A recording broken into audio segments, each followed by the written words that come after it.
Good morning. I'm Harley Schlanger from the LaRouche Organization with your daily update for February 23rd, 2023. Today I'm going to give a report on the tale of two speeches.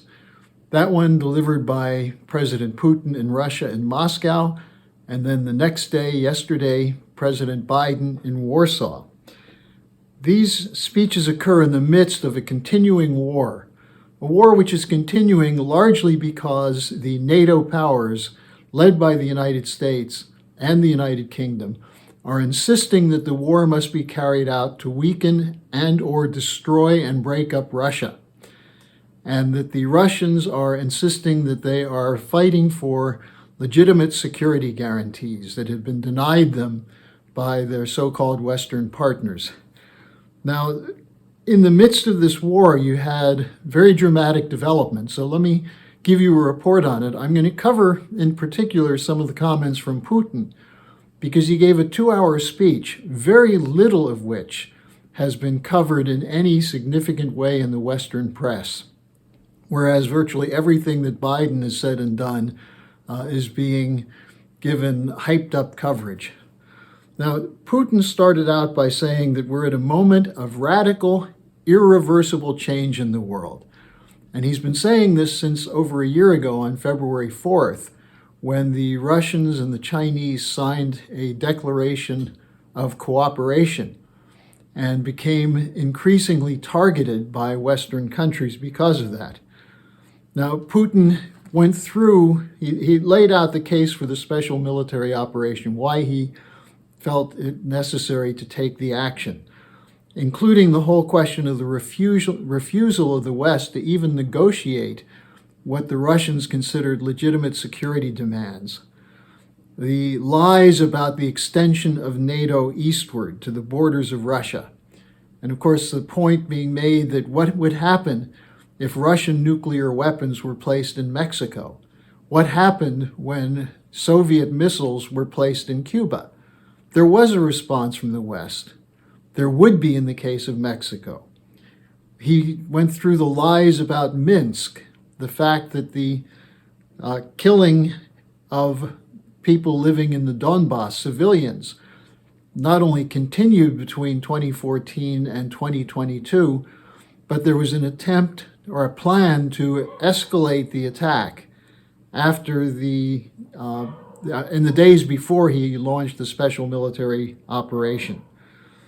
The act of terror or of war, the destruction of the North Sea pipelines. And he reviewed why the Russians are committed to this fight, that they will not accept Ukraine in NATO, and they are fighting to denazify Ukraine, especially given the presence of so many people from the Ukrainian nationalist right wing, which is essentially a Nazi formation going back to World War II. Now, he then went on to attack Western hypocrisy about so-called democracy and sovereignty, referring to such things as the NATO bombing of Serbia, the redrawing of borders, Afghanistan, Libya, Syria, the Ukraine coup, the support of the so-called democracies for ISIS Al-Qaeda terrorists in Syria, and the arming of neo-Nazi militia units in Ukraine. And he said, given the unwillingness to negotiate, including on nuclear weapons agreements, he is suspending Russian participation in the New START agreement.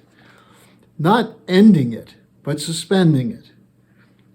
He then talked about a positive approach that Russia is taking, the importance of science and education, the importance of family.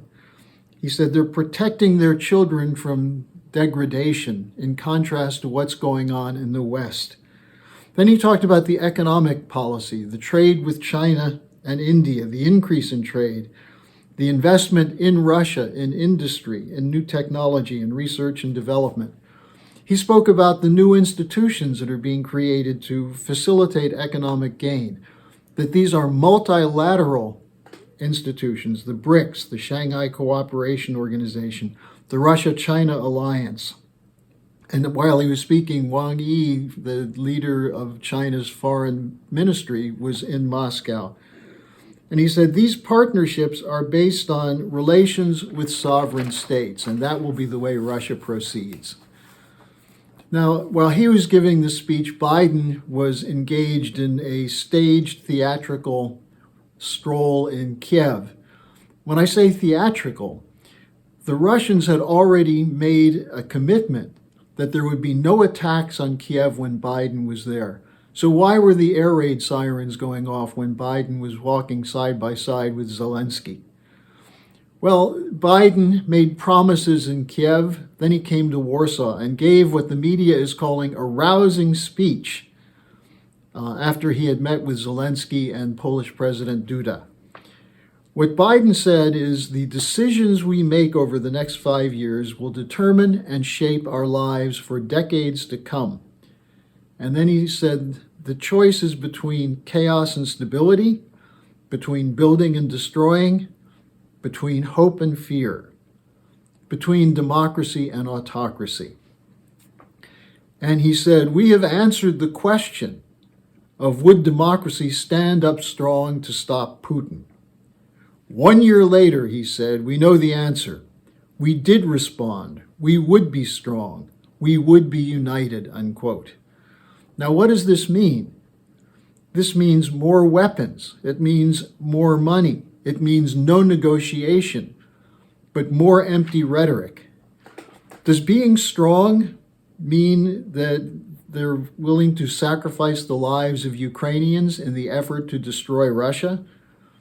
Now, as for being united, NBC put out a poll which said that despite virtually unanimous support from both parties in the U.S. Congress for more money to Ukraine, and despite continued biased media coverage against Russia and for the war, 49% of those polled support more funds, this is in the United States, and 47% oppose. That's hardly a united posture. Meanwhile, coalition governments in France and Germany are weak and tottering.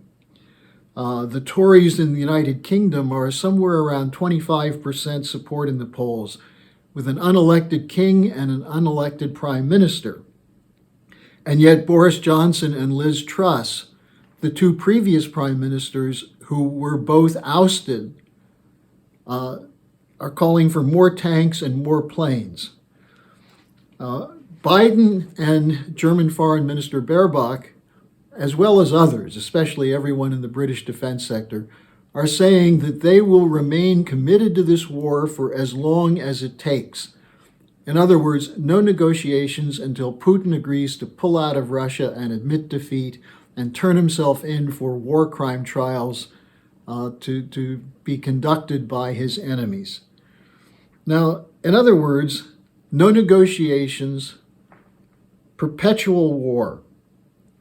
Now, among the criticisms coming in the United States is Biden basically promised another $500 million while he was in Kiev. This is on top of the 110 plus billion already promised, money that's going, in some cases, to pay the pensions of Ukrainian retirees, money going to run the government, including the so-called counter-disinformation operations, which are really the ones shaping the narrative, the lying narrative of no Nazis in Ukraine, war crimes by Russia, and so on. In other words, American taxpayers are paying for the Ukrainian government to continue the war, while the government of the United States has so far done nothing to address the concerns of people in East Palestine, Ohio, who have just been hit with acid and gas fumes from a train wreck with little response from the federal government. That's not a good sign for unity behind the Biden war policy. Now, as this is happening, there's, as to the global coalition, let's put it this way, even the Washington Post has been forced to put out 2 articles questioning whether there's support for the world for the so-called global coalition that Biden is hyping. Yesterday, the Washington Post had an article a global divide on the Ukraine war deepening. And one of the points it made is out of the 190 plus nations in the United Nations that are voting on these resolutions, only 33 of 190 plus support the US EU sanctions on Russia. Hardly a consensus. In fact, what we're seeing from the West is 19th century geopolitics to divide nations, to pit countries against each other, especially to divide Russia and Germany and Western Europe with Eurasia, because that in the 19th century British geopolitics, that was the threat that they had to address, which led to 2 wars in the last century and then continuous warfare since the fall of the Soviet Union to the present.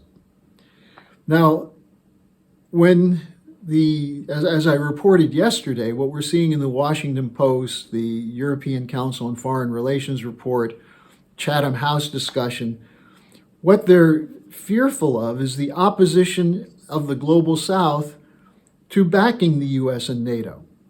And many of the leaders of these countries echo the points made by Putin about Western arrogance and bullying, about Western hypocrisy, about the failure of the West to help their nations overcome poverty, and instead that the Western policy, the Western consensus, is to impose free trade and globalization models, privatization models, which have condemned their nations to underdevelopment. So the question as to why the Global South doesn't support the perpetual war to maintain the unipolar order, people in the Global South don't believe the lies that are being fed to you every day in the Western media that tell you that you live in conditions of freedom and democracy and that the fight is against the tyranny of other nations which reject the unipolar order. So before you jump into support for this war, you have to think about this. And unfortunately, there's very little capacity for reflection in the West. One example of this is the bringing up of the Nord Stream pipeline explosion at the United Nations, where the request was for a full investigation based on the Seymour Hersh report. And the United States, the British, and NATO countries generally said there's no evidence, this is nonsense, they're not going to take this up. What's their line? That Russia blew up its own pipeline. That's the unbelievable kind of lying that's causing much of the world to turn against the West. Now, the appeal of Russia and China is the call for a multilateral order in which sovereign nations can negotiate for the benefit of their people. The best approach to that is what we in the Schiller Institute have repeatedly put forward in a discussion about replacing the existing unipolar order with a new strategic and development architecture. And you can find all sorts of material on this at the LaRouche Organization website and the Schiller Institute website. Now, one note I would end with. Today there will be a discussion of the Nord Stream pipeline and the implications of Hersh's revelations. That will be at the schillerinstitute.com website starting at 1 p.m. Eastern Time. And there'll be a link at the bottom of the description page for that. Now, since tomorrow's Friday, I'll be taking your questions. You can send them to me at harleysch@gmail.com. I hope many of you are provoked either by what I've said or by the question of how do you communicate this to the people who are subjected to brainwashing, who live in your neighborhoods, who work with you, whose children go to the schools with your children, and so on. We need to have a real dialogue as opposed to a unipolar world in which your opinions are dictated to you by a media that lies and censors. So thanks for joining me today. Send me your questions at harleysch@gmail.com, and I'll see you tomorrow.